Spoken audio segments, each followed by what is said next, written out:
seguro que os viene a la cabeza la imagen del típico friki o la típica friki con los pelos de punta, gafas, etcétera, algo pues como los dos señores que aparecen aquí detrás de la caja, ¿verdad? Pues siento deciros que yo conozco bastantes y no son así. Los de la fila de la izquierda son personas normales y corrientes, como vosotros o como yo, y estos de aquí concretamente son muy buenos y no llevan gafas. Si recurrimos a la Wikipedia, que es una de nuestras principales fuentes de información, os podéis hacer una idea que no aparece la palabra científico de datos, sino que aparece relativa a ciencia de datos. ¿Qué nos dice la Wikipedia, que es un científico de datos? Pues nos dice que es una persona mezcla de estadístico, computólogo, lo que nosotros llamaríamos un informático, y personas creativas que tienen las siguientes habilidades: recopilar, procesar y analizar grandes volúmenes de información, imaginación para comprender y visualizar los resultados a gente que no son científicos de datos, capacidad para crear soluciones basadas en los datos que aumenten la rentabilidad o los ingresos, y trabajan en todas las industrias y hacen frente a los grandes proyectos en todos los datos. Sinceramente, con esta definición a mí solo se me ocurre una persona que pueda hacerlo, y es Superman. Yo creo que aquí la Wikipedia, o lo que se suele decir, se columpia un poquito, porque me parece que alguien que pudiera hacer todo lo que dice la Wikipedia pues sería realmente un Superman. Pero bueno, vamos a ver vamos a hacer un análisis un poquito de historia, ¿vale? El Business Intelligence tradicional, la inteligencia de negocio, como nosotros lo conocemos, es uno de los padres de la ciencia de datos o de los data scientists. Hablamos de la minería de datos. En el esquema de arriba en la pantalla podéis ver la arquitectura tradicional de Business Intelligence, donde nosotros captamos unos datos de distintas fuentes de datos, hacemos unos procesos de extracción, transformación y carga para adaptarlos a nuestras necesidades, los guardamos en unos almacenes, en un data warehouse corporativo o en un data mart departamental, y a partir de ahí los usuarios los pueden utilizar haciendo informes, reportes, minería. Todo esto está inventado hace muchísimos años. Por lo menos cuando yo empecé a trabajar ya trabajábamos en temas de Business Intelligence. En una de estas data marts o áreas departamentales es donde utilizamos o donde se hacen los procedimientos de minería de datos. ¿Qué ventajas tienen?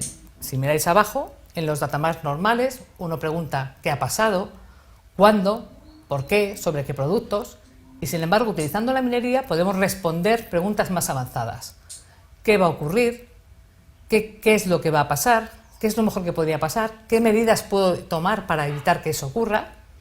Con lo cual, podemos decir que la minería de datos consiste en descubrir patrones o hacer análisis predictivos sobre grandes conjuntos de datos, aplicando técnicas de estadística, de ciencias de la computación, de inteligencia artificial o de bases de datos. Esto es, ya os digo, existe hace mucho tiempo.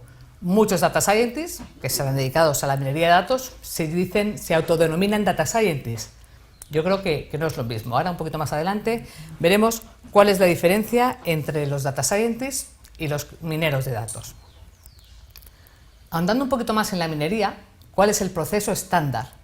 Como os decía antes, unos informáticos o unos procesadores de datos han cogido la información, la han limpiado, la han estructurado y la han organizado para que los mineros puedan trabajar sobre ella, seguramente almacenándolas en un gran fichero o una tabla de una base de datos relacional muy grande. Una vez que los datos están ahí, el minero los coge, tiene que hacer una limpieza, un procesamiento, una selección de variables, entrenar un modelo con una serie de algoritmos, obtener unos resultados y luego esos resultados o bien ponerlos a disposición de los usuarios finales o bien interpretarlos y darles un uso. ¿Vale? ¿Cuáles son los usos principales de la minería de datos? Todo esto de la minería de datos, que os digo, es compartido. Los data scientists tienen que hacer y saber todo esto y algunas cosas más. El primer uso de la minería de datos es la segmentación de clientes. A mí ya me encantaría que mi compañía energética me hiciera la oferta en la tarifa Lourdes Hernández. Y quiero la tarifa Lourdes Hernández acorde con mis necesidades y mis usos. Y no, seguramente yo estaré en el segmento de amas de casa mayores de 44 años, que es lo que tengo. Posiblemente mis necesidades son muy distintas a las que pueda tener una ama de casa. De hecho, la tendencia es a tener cada vez más segmentados los clientes y menos productos. El segundo punto es el descubrimiento de patrones novedosos. Os diré, los datos no mienten. Hay mucha información en los datos que no somos capaces de ver. Si yo os pregunto en qué gastáis el dinero al mes, cada uno tendréis una idea en la cabeza de lo que habéis gastado en la comida, en salir, en la gasolina, etc. Cuando llega el resguardo del banco, entonces veis exactamente cuánto habéis gastado en cada una de las cosas. Pero si utilizáramos modelos de minería, sabríamos exactamente qué hemos gastado, por qué lo hemos gastado y cuánto vamos a gastar el mes que viene. Incluso más allá de decir, en Navidad haremos un gasto mayor en regalos o haremos un gasto mayor en botellas de vino. Nos puede ayudar para gastar menos o incluso para gastar más, dependiendo de lo que cada uno necesite. Profiling o definición del perfilado de clientes. Cuanto más conozcamos a los clientes, más fácil será poder hacerles ofertas acertadas a lo que ellos necesitan. Luego también tenemos el análisis de la cesta de la compra. Hay veces que hay productos que no se deben vender juntos, hay productos que sí. Os voy a poner un ejemplo. Yo tengo una cuenta en el banco y tengo un depósito. Con un dinerito que ahorra lo tengo guardado. Cuando a mí el banco me ofrece un préstamo, le digo, pero bueno, ¿me vas a prestar mi propio dinero? ¿Me estás prestando un dinero que me estás guardando por otro lado? Si tuviera un poco más de cabeza el banco diría, oye, a esta persona no le hagamos esta oferta con este producto, sino hagámosle otra que sea más interesante. Luego también tenemos análisis secuencial o series temporales. Esto va más allá de saber pues, las cosas que ocurren en la temporalidad del tiempo, válgame la redundancia. Esto nos lleva a decir qué eventos van unos antes de otros. Analizando grandes volúmenes de datos, podremos saber qué eventos producen otros. Por ejemplo, si yo sé cuándo mis clientes se van a ir de la compañía, ellos van haciendo una serie de actuaciones antes de dejar mi compañía. Si lo puedo detectar antes de que lo hagan, puedo evitar que estos clientes se vayan. Igualmente, si yo sé qué páginas de la web o qué visitas llevan a que la gente compre en mi herramienta de e-commerce, puedo hacer una captación de clientes más activa y poner los contenidos que van a llevar al éxito de la compra en Internet. Estos son los principales métodos y los principales usos de la minería de datos. Hay muchísimos más y casi siempre se suelen utilizar mezclados. Hago un profiling sobre una segmentación, defino un patrón de compra de determinados clientes, una venta cruzada, etc. Estos son los principales. Entonces, ¿qué es diferente? Hasta aquí está todo claro. ¿Qué es diferente del Data Scientist? ¿Es un Data Scientist un minero? Hay varias diferencias que vamos a ver a continuación.